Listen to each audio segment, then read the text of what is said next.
Check if your remote is paired by pressing the voice button. If you see a message on screen, it's paired. If nothing happens, point your remote at your Sky Q box, press home, then press and hold 1 and 3 until you see the light on your remote flash. Follow the instructions on screen.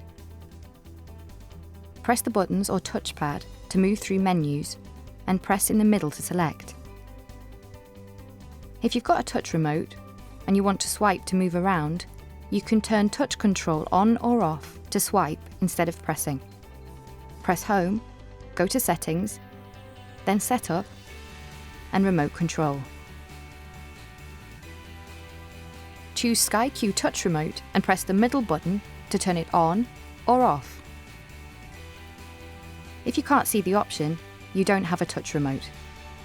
To fast forward or rewind at a faster speed, press the buttons more than once. Press search to find shows. Or if you've got a voice control button on the side or front, press and hold it while speaking clearly into the microphone, then let go. The Sky button takes you straight to your recordings, and the sidebar button opens TV apps.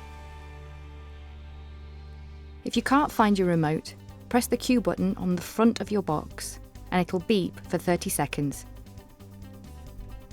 For more, go to sky.com/help.